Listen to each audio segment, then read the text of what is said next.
خداوند یسوع مسیح کے زندہ اور جلالی نام میں آپ سب کو سلام۔ میں آپ کو اپنے چینل کلام مقدس میں ویلکم کرتا ہوں اور دعا کرتا ہوں کہ خداوند آپ کو اپنی حفظ و امان میں رکھے، آمین اور آمین۔ آج کی اس ویڈیو میں ہم بائبل مقدس کے پرانے عہد نامہ میں سے پہلی 5 کتابیں، پیدائش کی کتاب، خروج کی کتاب، احبار کی کتاب، گنتی کی کتاب اور استثنا کی کتاب، جو کہ شریعت کے بارے میں ہیں، ان کتابوں کے مختصر تعارف پڑھیں اور سنیں گے، جو یقیناً آپ کے لیے برکت کا باعث ہوگا۔ میری آپ سب سے دلی درخواست ہے کہ کلام مقدس چینل کو سبسکرائب، لائک اور شیئر ضرور کریں اور خداوند کی وہ خاص برکات حاصل کریں جو وہ اپنے خاص لوگوں کے لیے رکھتا ہے، آمین اور آمین۔ کیا آپ پیدائش کی کتاب کا خلاصہ پیش کر سکتے ہیں؟ پیدائش کی تمام کتاب کس چیز کے بارے میں ہے؟ پیدائش کی کتاب مصنف بہت سارے لوگوں کے نزدیک پیدائش کی کتاب کے مصنف کے شناخت کے بارے میں کچھ بھی نہیں کہا جا سکتا۔ روایتاً موسیٰ کو ہمیشہ سے اس کتاب کا مصنف خیال کیا جاتا ہے۔ موسیٰ کے پیدائش کا مصنف ہونے سے انکار کرنے کی ہمارے پاس کوئی معقول وجہ بھی نہیں ہے۔ سن تحریر پیدائش کی کتاب یہ بیان نہیں کرتی کہ یہ کب لکھی گئی تھی۔ اس کتاب کا تحریری دورانیہ غالباً 1440 سے 1400 قبل مسیح تک ہے۔ یہ موسیٰ کے اسرائیل کو مصر سے نکالنے اور اس کی موت تک کا درمیانی عرصہ ہے۔ تحریر کا مقصد پیدائش کی کتاب کو بعض اوقات پوری بائبل کا خطہ تخم ریزی کہا جاتا ہے۔ بائبل کے بیشتر بڑے نظریات پیدائش کی کتاب میں بیج کی صورت میں متعارف کروائے گئے ہیں۔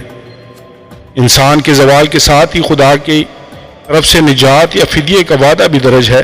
پیدائش 3 باب 15 آیت۔ تخلیق، گناہ کی سزا، راست بازی، کفارہ، بدکاری، غضب، فضل، خود مختاری، ذمہ داری اور دیگر بہت سے نظریات کا ذکر اسی ابتداؤں کی کتاب یعنی پیدائش کی کتاب میں کیا گیا ہے۔ زندگی سے متعلق بڑے ترین سوالات کے جوابات اسی کتاب میں دیے گئے ہیں۔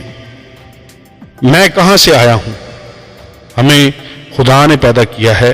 پیدائش 1 باب 1 آیت۔ میں اس زمین پر کیوں ہوں؟ ہم زمین پر خدا کے ساتھ رفاقت قائم کرنے کے لیے ہیں۔ پیدائش 15 باب 6 آیت۔ میرا ابدی مستقبل کیا ہے؟ ہماری موت کے بعد بھی ایک منزل ہے۔ پیدائش 25 باب 8 آیت۔ پیدائش کی کتاب سائنسدانوں، تاریخ دانوں، علماء دین، گھریلو خواتین، کسانوں، مسافروں اور خدا ترس مرد و خواتین کو متاثر کرتی ہے۔ یہ بنی نوع انسان کے لیے خدا کے منصوبے کی کہانی یعنی بائبل کے لیے ایک بہترین آغاز ہے۔ کلیدی آیات۔ پیدائش 1 باب 1 آیت۔ خدا نے ابتدا میں زمین اور آسمان کو پیدا کیا۔ پیدائش 3 باب 15 آیت۔ اور میں تیرے اور عورت کے درمیان اور تیری نسل اور عورت کی نسل کے درمیان عداوت ڈالوں گا، وہ تیرے سر کو کچلے گا اور تو اس کی ایڑی پر کاٹے گا۔ پیدائش 12 باب 2 سے 3 آیات۔ اور میں تجھے ایک بڑی قوم بناؤں گا اور برکت دوں گا اور تیرا نام سرفراز کروں گا، سو تو باعث برکت ہوا۔ جو تجھے مبارک کہیں ان کو میں برکت دوں گا اور جو تجھ پر لعنت کرے اس پر میں لعنت کروں گا، اور زمین کے سب قبیلے تیرے وسیلہ سے برکت پائیں گے۔ پیدائش 50 باب 20 آیت۔ تم نے تو مجھ سے بدی کرنے کا ارادہ کیا تھا، لیکن خدا نے اسی سے نیکی کا قصد کیا تاکہ بہت سے لوگوں کی جان بچائے، چنانچہ آج کے دن ایسا ہی ہو رہا ہے۔ مختصر خلاصہ، پیدائش کی کتاب کو 2 حصوں میں تقسیم کیا جا سکتا ہے: ابتدائی تاریخ اور بزرگان کی تاریخ۔ ابتدائی تاریخ میں تخلیق پیدائش 1 سے 2 ابواب، انسان کا زوال یعنی گناہ میں گرنا پیدائش 3 سے 5 ابواب، طوفان نوح پیدائش 6 سے 9 ابواب، اور اقوام کے منتشر کیے جانے پیدائش 10 سے 11 ابواب کا ذکر ہے۔ بزرگان کی تاریخ میں 4 عظیم شخصیات کی زندگی بیان کی گئی ہیں: ابراہیم، پیدائش 12 باب 25 ابواب، اسحاق پیدائش 21 باب 1 آیت 35 باب 29 آیت، یعقوب پیدائش 25 باب 21 آیت 50 باب 14 آیت، اور یوسف پیدائش 30 باب 22 آیت 50 باب 26 آیت۔ خدا نے ایک ایسی کائنات بنائی تھی جو کامل اور گناہ سے پاک تھی۔ خدا نے بنی نوع انسان کو اپنے ساتھ ذاتی رفاقت قائم کرنے کے لیے پیدا کیا تھا۔ آدم اور حوا نے گناہ کیا اور اس طرح وہ دنیا میں برائی اور موت لانے کا باعث بنے۔ دنیا میں برائی مسلسل بڑھتی گئی، یہاں تک کہ خدا کو صرف ایک خاندان ملا جس میں کچھ اچھائی تھی۔ برائی کو مٹانے کے لیے خدا نے طوفان بھیجا، لیکن نوح اور اس کے خاندان کو کشتی میں موجود جانوروں سمیت بچا لیا۔ طوفان کے بعد بنی نوع انسان پھر سے بڑھے اور پوری دنیا میں پھیل گئے۔ خدا نے ابراہیم کا انتخاب کیا، جس کے وسیلہ سے وہ ایک چنیدہ قوم اور بالآخر ایک موعودہ مسیحا پیدا کرنے والا تھا۔ چنیدہ نسل ابراہیم کے بیٹے اسحاق اور پھر اسحاق کے بیٹے یعقوب تک پہنچی۔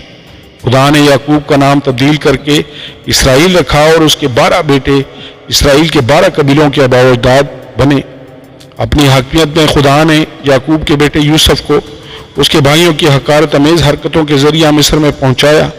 اس فعل کے ذریعہ سے یوسف کے بھائیوں نے اس کے ساتھ برائی کرنا چاہی، مگر خدا کی طرف سے یہ عمل بھلائی کے لیے کیا گیا تھا، جو بالآخر یوسف کے وسیلہ سے، جو مصر میں حاکم کے عہدے پر فائز تھا، یعقوب اور اس کے خاندان کو تباہ کن قحط سے بچانے کا باعث بنا۔ پیشن گوئیاں نئے عہد نامہ کے بہت سے موضوعات کی جڑیں پیدائش کی کتاب میں پیوست ہیں۔ یسوع مسیح ہی عورت کی نسل سے ہے جو ابلیس کی قوت کو ختم کر دے گا۔ پیدائش 3 باب 15 آیت۔ اگرچہ جن لوگوں نے یسوع کو مصلوب کیا تھا وہ برائی کا ارادہ رکھتے تھے، لیکن یوسف کی طرح اپنے بیٹے کی قربانی کے ذریعے سے بنی نوع انسان کی بھلائی کا خدا کا منصوبہ اچھائی پر مبنی تھا۔ بائبل میں نوح اور اس کا خاندان ایمانداروں کے بقیہ کی پہلی تصویر ہیں۔ شدید مشکلات اور کٹھن حالات کے باوجود خدا اپنے لیے ایمانداروں کا بقیہ ہمیشہ بچائے رکھتا ہے۔ بنی اسرائیل کا بقیہ بابل کے اسیری کے بعد یروشلم میں واپس آیا۔ خدا نے یسایہ اور یرمیہ کی کتب میں بیان کردہ تمام ظلم و ستم کے دوران قوم کے بقیہ کو محفوظ رکھا۔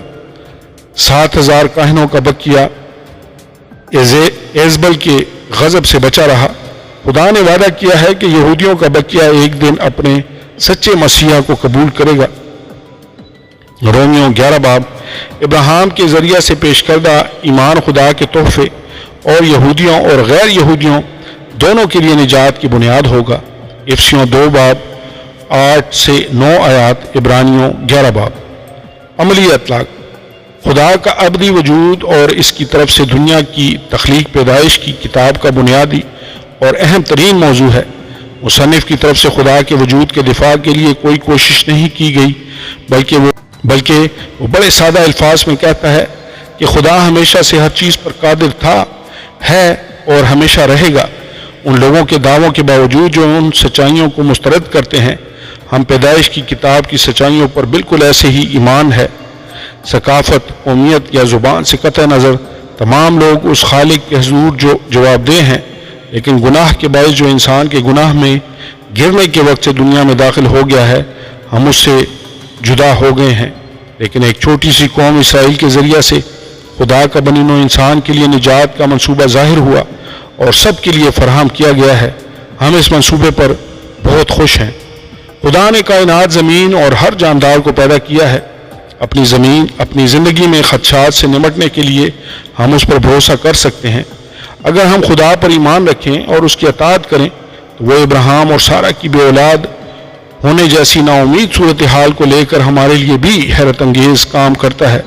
یوسف کی طرح ہماری زندگیوں میں بھی خوفناک اور بری چیزیں رونما ہو سکتی ہیں، لیکن اگر ہمارا ایمان اس پر اور اس کے خود مختار منصوبے پر ہے تو خدا ہمیشہ ہمارے لیے عظیم بھلائی پیدا کرے گا۔ اور ہم کو معلوم ہے کہ سب چیزیں مل کر خدا سے محبت رکھنے والوں کے لیے بھلائی پیدا کرتی ہیں، یعنی ان کے لیے جو خدا کے ارادہ کے موافق بلائے گئے۔ رومیو 8 باب 28 آیت۔ آمین اور آمین۔ کیا آپ خروج کی کتاب کا خلاصہ پیش کر سکتے ہیں؟ خروج کی ساری کتاب کس چیز کے بارے میں ہے؟ خروج کی کتاب مصنف خروج کی کتاب کا مصنف موسیٰ ہے۔ خروج 17 باب 14 آیت، 24 باب 4 سے 7 آیات، 34 باب 27 آیت۔ سن تحریر خروج کی کتاب 1440 کاف میم سے 1400 قبل از مسیح کے درمیان لکھی گئی تھی۔ تحریر کا مقصد لفظ خروج کا مطلب روانگی، کوچ کرنا ہے۔ خدا کے وقت مقررہ کے مطابق مصر سے بنی اسرائیل کی روانگی ابراہیم کی نسل پر ظلم و ستم کے دور کے خاتمے کی نشاندہی کرتی ہے۔ پیدائش 15 باب 13 آیت، اور ابراہیم سے کیے گئے اس عہد کی تکمیل کے آغاز کی علامت ہے جس کے مطابق ابراہیم کی نسل نہ صرف وعدے کی سرزمین میں بسے گی بلکہ وہ وہاں بڑھے گی اور ایک عظیم قوم بھی بنے گی۔ پیدائش 12 باب 1 سے 3 اور 7 آیات۔ اس کتاب کا مقصد کچھ اس طرح بیان کیا جا سکتا ہے کہ یہ بنی اسرائیل کے مصر میں تیزی سے بڑھنے سے لے کر وعدے کی سرزمین میں ایک مذہبی قوم کی حیثیت سے آباد ہونے کی عمل کی کہانی ہے۔ کلیدی آیات خروج 1 باب 8 آیت، تب مصر میں ایک نیا بادشاہ ہوا جو یوسف کی نہیں جانتا تھا۔ خروج 2 باب 24 سے 25 آیات، اور خدا نے ان کا کراہنا سنا اور خدا نے اپنے عہد کو جو ابراہیم اور اسحاق اور یعقوب کے ساتھ تھا یاد کیا، اور خدا نے بنی اسرائیل پر نظر کی اور ان کے حال کو معلوم کیا۔ خروج 12 باب 27 آیت، تو تم یہ کہنا کہ یہ خداوند کی فسح کی قربانی ہے جو مصر میں مصریوں کو مارتے وقت بنی اسرائیل کے گھروں کو چھوڑ گیا اور یوں ہمارے گھروں کو بچا لیا۔ تب لوگوں نے سر جھکا کر سجدہ کیا۔ خروج 20 باب 2 سے 3 آیات، خداوند تیرا خدا جو تجھے ملک مصر سے اور غلامی کے گھر سے نکال لایا میں ہوں، میرے حضور تو غیر معبودوں کو نہ ماننا۔ مختصر خلاصہ خروج کی کتاب کا آغاز پیدائش کی کتاب کے اختتام پر ہوتا ہے جب خدا اپنے چنیدہ لوگوں میں یعنی یہودیوں پر نظر کرتا ہے۔ یہ کتاب بنی اسرائیل کے مہمانوں کی حیثیت سے مصر میں یوسف کے پاس جو وہاں پر اعلیٰ عہدے پر فائز تھا جانے سے لے کر اس وقت تک کے واقعات کو بیان کرتی ہے جب انہیں بالآخر مصر کے ظالمانہ غلامی سے رہائی دی گئی تھی، جس غلامی میں انہیں ایک ایسے بادشاہ کی طرف سے رکھا گیا تھا جو یوسف کو نہیں جانتا تھا۔ خروج 1 باب 8 آیت۔ 1 تا 14 ابواب فرعون کے دور میں بنی اسرائیل پر ہونے والے ظلم و ستم، ان کے نجات دہندہ کی حیثیت سے موسیٰ کے ظہور، مصری احکام کی نافرمانی کے نتیجے میں خدا کی طرف سے نازل کی جانے والی مصیبتوں اور بنی اسرائیل کے مصر سے خروج کے واقعہ کو بیان کرتے ہیں۔ خدا کا قوی اور طاقتور ہاتھ بڑی بڑی مصیبتوں کے نزول، بنی اسرائیل کی رہائی، بحر کلزم کی تقسیم اور مصری فوج کی تباہی کی صورت میں دکھائی دیتا ہے۔ مصر پر نازل کی جانے والی آفتوں کا اختتام مصریوں کے پہلوٹوں کی موت اور پہلی عید فصح کے مقرر کیے جانے پر ہوتا ہے۔ خروج کی کتاب کا درمیانی حصہ بیابان میں اسرائیلیوں کے بھٹکنے اور خداوند کی طرف سے معجزانہ طور پر اپنے لوگوں کی ضروریات کی فراہمی کے متعلق بیان کرتا ہے، لیکن آسمان سے انہیں خوراک مہیا کرنے، کڑوے پانی کو میٹھا بنا دینے، چٹان سے پانی فراہم کرنے، مخالف لوگوں پر فتح یابی بخشنے، پتھر کی لوحوں پر اپنے ہاتھ سے شریعت لکھ کر دینے اور آگ کے ستون اور بادل کی صورت میں بنی اسرائیل کے ساتھ ساتھ رہنے کے باوجود لوگ مستقل طور پر خدا کے خلاف سرکشی اور بغاوت کرتے رہے۔ کتاب کا آخری اور تیسرا حصہ عہد کے صندوق کی تعمیر اور مختلف طرح کی قربانیوں، قربان گاہوں، ساز و سامان، رسومات اور عبادت کی اقسام کے ساتھ خیمہ اجتماع کے منصوبے کو بیان کرتا ہے۔ پیشن گوئیاں بنی اسرائیلیوں کے لیے مقرر کردہ قربانیاں اصل میں حتمی قربانیاں یعنی خدا کے فصح کے برے یسوع مسیح کی تصویر پیش کرتی تھی۔ مصر میں آخری مصیبت کی رات کو ایک بے عیب برے کو قربان کیا گیا اور اس کے خون کو لوگوں کے گھروں کی چوکھٹوں پر لگایا گیا جس کے وسیلہ سے وہ موت کے فرشتے سے محفوظ رہے۔ یہ یسوع کے بارے میں پیشن گوئی تھی جو خدا کا بے داغ اور بے عیب برہ ہے، پہلا پطرس 1 باب 19 آیت، اور جس کا خون ہمیں ہمیشہ کی زندگی کی ضمانت دیتا ہے۔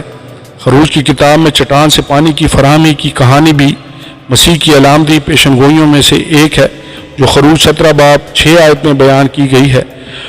لوگوں کو زندگی بخشنے والے پانی کی فراہمی کے لیے جس طرح موسیٰ نے اس چٹان پر مارا تھا، ایسے ہی خدا نے نجات کی چٹان کو مارا اور ہمارے گناہوں کی خاطر قربان کیا تھا۔ پھر اسی چٹان سے ابدی حیات کا چشمہ بہہ نکلا تھا۔ یوحنا 4 باب 10 آیت۔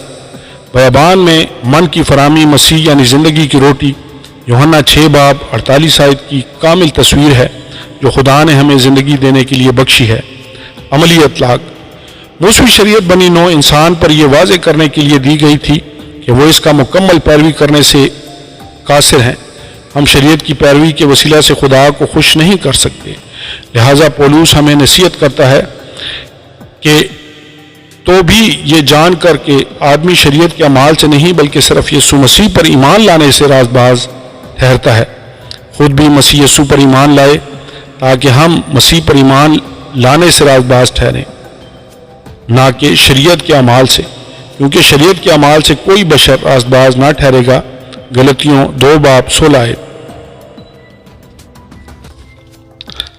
مصر کی غلامی سے رہائی سے لے کر بیابان میں من اور بٹیروں کی فراہمی تک بنی اسرائیل کے لیے خدا کی دستگیری اس کے لوگوں پر اس کی بڑی مہربانی کی واضح علامتیں ہیں۔ خدا نے ہماری تمام ضروریات کو پورا کرنے کا وعدہ کیا ہے۔ خدا سچا ہے جس نے تمہیں اپنے بیٹے ہمارے خداوند یسوع مسیح کی شراکت کے لیے بلایا ہے۔ پہلا کرنتھیوں 1 باب 9 آیت۔ ہمیں خداوند پر بھروسہ کرنا چاہیے کیونکہ وہ ہمیں ہر خطرے سے محفوظ رکھ سکتا ہے، لیکن خدا گناہ کو ہمیشہ کے لیے بے سزا نہیں چھوڑ سکتا۔ اس کے نتیجے میں ہم اس کے اجر اور انصاف پر بھروسہ کر سکتے ہیں۔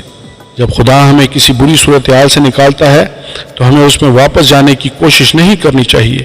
جب خدا ہم سے کسی بات کا مطالبہ کرتا ہے تو وہ ہم سے فرمانبرداری کی توقع بھی کرتا ہے، لیکن اس کے ساتھ ساتھ وہ فضل اور رحم بھی عطا کرتا ہے، کیونکہ وہ جانتا ہے کہ ہم اپنے طور پر اس کی کامل فرمانبرداری نہیں کر پائیں گے۔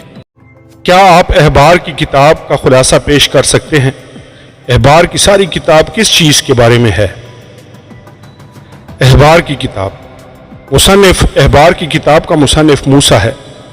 سن تحریر احبار کی کتاب 1440 کاف میم سے 1400 کاف میم کے درمیان لکھی گئی تھی۔ تحریر کا مقصد: چونکہ بنی اسرائیل قوم قریباً 400 سالوں سے مصر میں غلامی اور قید کی حالت میں تھی، لہٰذا مصر میں پائی جانے والی اصنام پرستی، بہت سارے دیوتاؤں کی پرستش اور بت پرستانہ عقائد کے باعث بہت سارے لوگوں کی زندگیوں میں واحد حقیقی خدا کا تصور بڑی حد تک مسخ ہو چکا تھا۔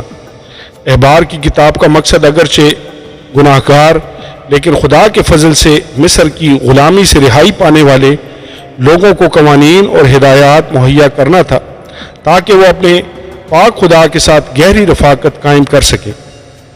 احبار کی کتاب میں پاک خدا کے ساتھ تعلق رکھنے کے حوالے سے شخصی پاکیزگی کی ضرورت پر زور دیا گیا ہے۔ اس کتاب میں واضح کیا گیا ہے کہ ہر ایک گناہ کے کفارے کے لیے مناسب قربانی پیش کرنا یا گزراننا ضروری ہے۔ 8 تا 10 ابواب۔ اس کتاب کے دیگر موضوعات میں خوراک، پاک اور ناپاک کھانے، بچے کی پیدائش اور دیگر کئی ایک بیماریوں کے حوالے سے ضروری ہدایات شامل ہیں۔ 11 تا 15 ابواب۔ 16 باب یوم کفارہ کے بارے میں بیان کرتا ہے جس میں لوگوں کے اجتماعی گناہوں کے لیے سالانہ قربانی دی جاتی تھی۔ مزید یہ کہ اس وقت اسرائیل کے ارد گرد پائی جانے والی غیر قوموں کی رسم و رواج کے مقابلے میں خدا کے لوگوں کو ان کی شخصی، اخلاقی اور معاشرتی زندگی میں نہایت احتیاط برتنے کا حکم دیا گیا ہے۔ 17 تا 22 آیات۔ کلیدی آیات۔ احبار 1 باب 4 آیت۔ اور وہ سوختی قربانی کے جانور کے سر پر اپنا ہاتھ رکھے تب وہ اس کی طرف سے مقبول ہوگا تاکہ اس کے لیے کفارہ ہو۔ احبار 17 باب 11 آیت۔ کیونکہ جسم کی جان خون میں ہے اور میں نے مذبح پر تمہاری جانوں کے کفارہ کے لیے اسے تم کو دیا ہے کہ اس سے تمہاری جانوں کے لیے کفارہ ہو، کیونکہ جان رکھنے ہی کے سبب سے خون کفارہ دیتا ہے۔ احبار 19 باب 18 آیت۔ تو انتقام نہ لینا اور نہ اپنی قوم کی نسل سے کینہ رکھنا بلکہ اپنے ہمسایہ سے اپنی مانند محبت رکھنا، میں خداوند ہوں۔ مختصر خلاصہ: ایک تا 7 ابواب عام لوگوں اور کاہنوں کے لیے مقرر کردہ قربانیوں کی تفصیلات پیش کرتے ہیں۔ 8 تا 10 ابواب ہارون اور اس کے بیٹوں کی بطور کاہن تقدیس کے بارے میں بیان کرتے ہیں۔ 11 تا 16 ابواب میں مختلف طرح کی ناپاکی کے حوالے سے ہدایات دی گئی ہیں۔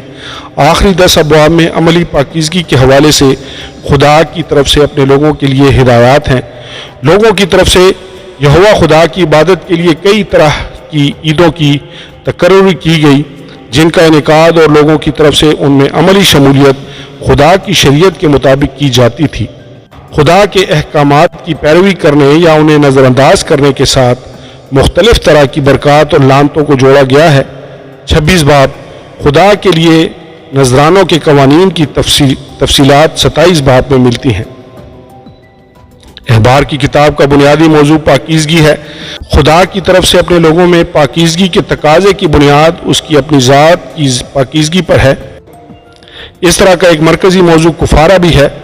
خداوند کے حضور پاکیزگی کو برقرار رکھنا نہایت ضروری ہے، جو موضوع کفارے کے وسیلہ سے ہی حاصل کی جا سکتی ہے۔ پیشن گوئیاں بہت سی عبادتی رسوم اور رواج کئی طرح سے ہمارے نجات دہندہ اور خداوند یسوع مسیح کی شخصیت اور کام کی تصور کشی کرتی ہیں۔ عبرانیوں 10 باب ہمیں بتاتا ہے کہ موسوی شریعت آئندہ کی اچھی چیزوں کا عکس ہے، جس کا مطلب یہ ہے کہ کاہنوں کی طرف سے لوگوں کے گناہوں کے لیے ہر روز پیش کی جانے والی قربانیاں اس حتمی قربانی یسوع مسیح کے صلیبی کفارے یعنی اس کی اس قربانی کی طرف اشارہ کرتی تھیں جو اس نے ایک ہی بار سب ایمانداروں کے لیے دی اور جو اس پر ایمان لانے والے سبھی لوگوں کے لیے کافی ہے۔ شریعت کے وسیلہ سے حاصل ہونے والی عارضی پاکیزگی کو اس دن کامل پاکیزگی سے بدل دیا جائے گا جب مسیحی اپنے گناہوں کے بدلے مسیح کی راست بازی پائیں گے۔ 2 کرنتھیوں 5 باب 21 آیت۔ عملی اطلاق خداوند اپنی پاکیزگی کے حوالے سے بہت سنجیدہ ہے، اور اس طرح ہمیں بھی اپنی شخصی پاکیزگی کے بارے میں سنجیدہ ہونا چاہیے۔ ما بعد از جدید کلیسیا میں خدا کو اپنے تصورات کے مطابق ڈھالنے اور اس کے کلام میں بیان کردہ اس کی خصوصیات کے برعکس اس کے ساتھ اپنی من پسند خصوصیات منسوب کرنے کا رجحان پایا جاتا ہے۔ بہت سے مسیحیوں کے لیے خدا کی کامل پاکیزگی، اس کی اعلیٰ و عرفہ شان اور اس کا ناقابل رسائی جلال 1 تموتھیوس 6 باب 16 آیت پوری طرح اجنبی تصورات ہیں، یعنی وہ ان تصورات سے قطعی طور پر واقف نہیں ہیں۔ ہمیں اس کے نور میں چلنے اور اپنی زندگی میں سے اندھیرے کو دور کرنے کے لیے کہا گیا ہے تاکہ ہم اس کے حضور مقبول ٹھہریں۔ مقدس خدا اپنے لوگوں کی زندگیوں میں واضح اور شرمناک گناہ برداشت نہیں کر سکتا، کیونکہ اس کی پاکیزگی اس گناہ کی سزا کا تقاضا کرتی ہے۔ گناہ یا اس کے لیے خدا کی شدید نفرت کے حوالے سے ہمارے رویوں میں قطعی طور پر غیر سنجیدگی نہیں ہونی چاہیے، اور نہ ہی ہمیں اس چیز کو نظر انداز کرنے کی جرأت کرنی چاہیے۔ خداوند کا شکر ہو کہ ہماری خاطر خداوند یسوع مسیح کے جان دینے کی بدولت اب ہمیں جانوروں کی قربانی پیش کرنے کی ضرورت نہیں رہی۔ احبار کی تمام کتاب اوزی یا متبادل کے بارے میں بات کرتی ہے۔ جانوروں کی قربانی موت گناہ کرنے والے لوگوں کے لیے ایک متبادل سزا تھی۔ اسی طرح لیکن لا انتہا طور پر بہتر انداز میں یسوع کی صلیبی موت ہمارے گناہوں کی سزا کا متبادل تھا۔ اب ہم بغیر کسی خوف کے اس پاک خدا کے حضور میں کھڑے ہو سکتے ہیں، کیونکہ اب وہ ہم میں مسیح کی راست بازی دیکھتا ہے۔ آمین اور آمین۔ کیا آپ گنتی کی کتاب کا خلاصہ پیش کر سکتے ہیں؟ گنتی کی ساری کتاب کس چیز کے بارے میں ہے؟ گنتی کی کتاب مصنف گنتی کی کتاب کا مصنف موسیٰ ہے۔ سن تحریر گنتی کی کتاب 1440 قاف میم سے 1400 قاف میم کے درمیان لکھی گئی تھی۔ تحریر کا مقصد گنتی کی کتاب کے پیغام کی نوعیت عالمگیر اور لازمان ہر ایک دور کے لیے موضوع ہے۔ یہ کتاب ایمانداروں کو اس روحانی جنگ کی یاد دلاتی ہے جو وہ ہر ایک وقت لڑ رہے ہوتے ہیں، کیونکہ یہ خدا کے لوگوں کی اس کے حضور خدمت اور اس کی پیروی کرنے کا بیان پیش کرتی ہے۔ گنتی کی کتاب اسرائیلیوں کو شریعت ملنے، خروج اور احبار کے دور اور وعدے کی سرزمین میں داخلے کی تیاری کرنے کے وقت استثناء اور یشوع کے درمیان پل کا کردار ادا کرتی ہے۔ کلیدی آیات گنتی 6 باب 24 سے 26 آیات خداوند تجھے برکت دے اور تجھے محفوظ رکھے، خداوند اپنا چہرہ تجھ پر جلوہ گر فرمائے اور تجھ پر مہربان رہے، خداوند اپنا چہرہ تیری طرف متوجہ کرے اور تجھے سلامتی بخشے۔ گنتی 12 باب 6 سے 8 آیات۔ تب اس نے کہا میری باتیں سنو، اگر تم میں کوئی نبی ہو تو میں جو خداوند ہوں اسے رویا میں دکھائی دوں گا اور خواب میں اس سے باتیں کروں گا، اور میرا خادم موسیٰ ایسا نہیں ہے، وہ میرے سارے خاندان میں امانت دار ہے، میں اس سے معموں میں نہیں بلکہ روبرو اور صریحاً طور پر بات کرتا ہوں، اور اسے خداوند کا دیدار بھی نصیب ہوتا ہے، سو تم کو میرے خادم موسیٰ کی بدگوئی کرتے خوف کیوں نہ آیا؟ گنتی 14 باب 30 سے 34 آیات۔ ان میں سے کوئی اس ملک میں جس کی بابت میں نے قسم کھائی تھی کہ تم کو وہاں بساؤں گا جانے نہ پائے گا، سوا یفنا کے بیٹے کالب اور نون کے بیٹے یشوا کے، اور تمہارے بال بچے جن کی بابت تم نے یہ کہا کہ وہ تو لوٹ کر مال ٹھہریں گے، ان کو میں وہاں پہنچاؤں گا، اور جس ملک کو تم نے حقیر جانا اور اس کی حقیقت پہچانیں گے، اور تمہارا یہ حال ہوگا کہ تمہاری لاشیں اسی بیابان میں پڑی رہیں گی، اور تمہارے لڑکے بالے 40 برس تک بیابان میں آوارہ پھرتے اور تمہاری زناکاریوں کا پھل پھاتے رہیں گے، جب تک کہ تمہاری لاشیں بیابان میں گل نہ جائیں۔ ان 40 دنوں کے حساب سے جن میں تم اس ملک کا حال دریافت کرتے رہے تھے، اب دن پیچھے ایک ایک برس یعنی 40 برس تک تم اپنے گناہوں کا پھل پھاتے رہو گے، تب تم میرے مخالف ہو جانے کو سمجھو گے۔ مختصر خلاصہ، گنتی کی کتاب کے زیادہ تر واقعات بالخصوص بنی اسرائیل کے بیابان میں وارگی کے دور سے لے کر 40ویں سال تک کے درمیانی عرصہ میں رونما ہوئے۔ اس کتاب کے پہلے 25 ابواب بیابان میں اسرائیل کی پہلی نسل کے تجربات کو درج کرتے ہیں، جبکہ باقی کتاب دوسری نسل کے تجربات کا ذکر کرتی ہے۔ توبہ اور برکت کے ساتھ فرما برداری اور سرکشی کا مرکزی موضوع نہ صرف اس کتاب میں بلکہ پوری بائبل میں جاری رہتا ہے۔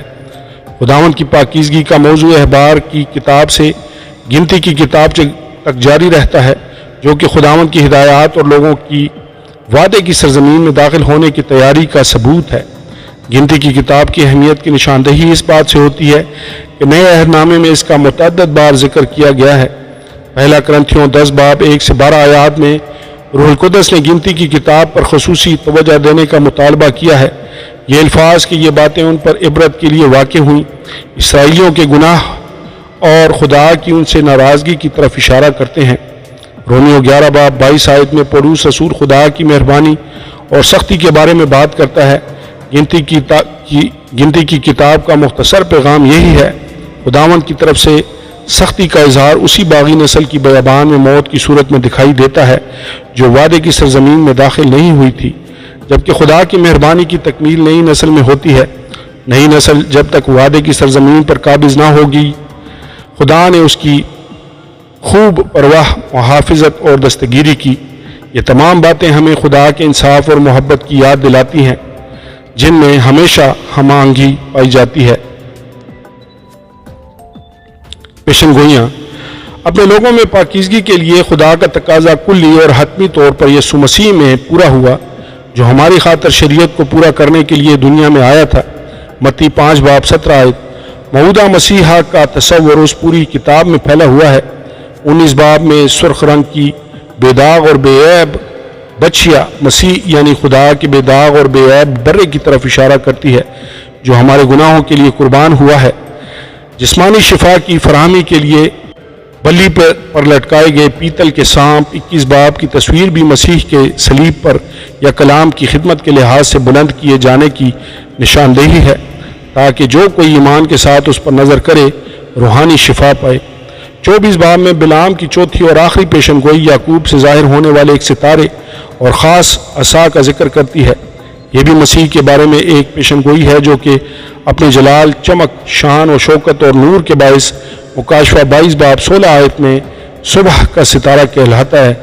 وہ اپنی بادشاہت کے تعلق سے عصا بھی کہلا سکتا ہے، کیونکہ وہی اسے تھامنے والا ہے۔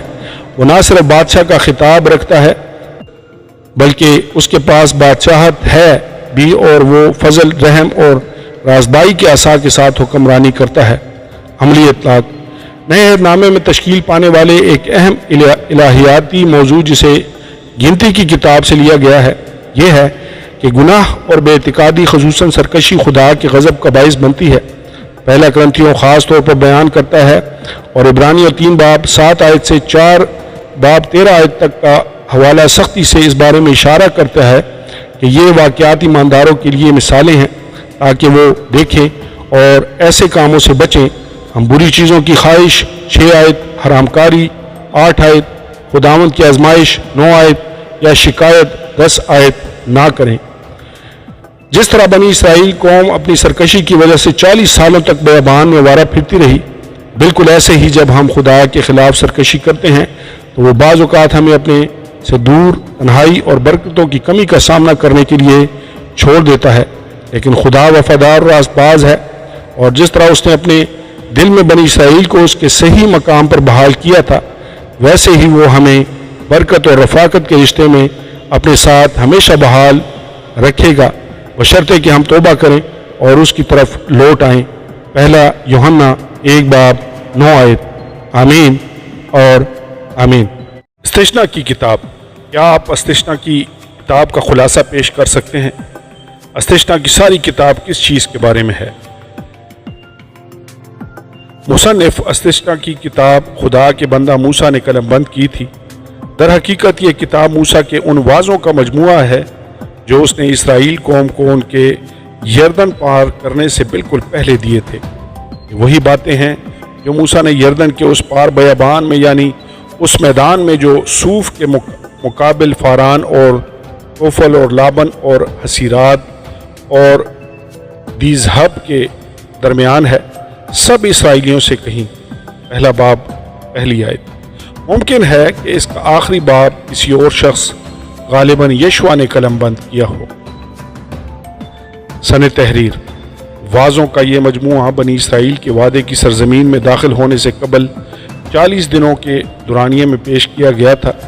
پہلا وعظ 11ویں مہینے کی 1 تاریخ کو دیا گیا تھا، پہلا باب 3 آیت، اور اسرائیلیوں نے اس کے 70 دن بعد یعنی پہلے مہینے کی 10 تاریخ کو دریائے یردن پار کیا تھا، یشوع 4 باب 19 آیت۔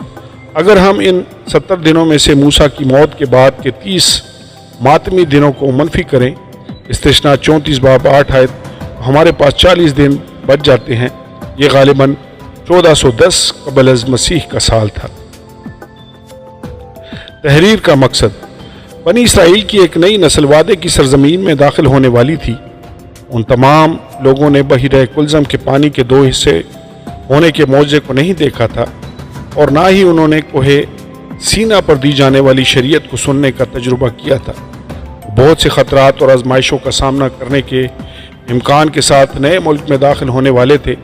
استثنا کی کتاب انہیں خدا کی شریعت اور خدا کی قدرت کی یاد دلانے کے لیے دی گئی تھی۔ کلیدی آیات۔ استثنا 4 باب 2 آیت۔ جس بات کا میں تم کو حکم دیتا ہوں اس میں نہ تو کچھ بڑھانا اور نہ کچھ گھٹانا، تاکہ تم خداوند اپنے خدا کے احکام کو جو میں تم کو بتاتا ہوں مان سکو۔ استثنا 6 باب 4 سے 7 آیات۔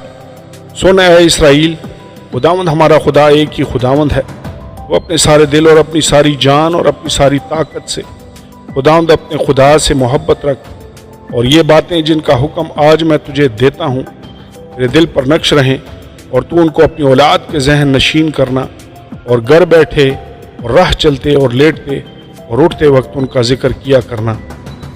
استثنا 32 باب 46 سے 47 آیات۔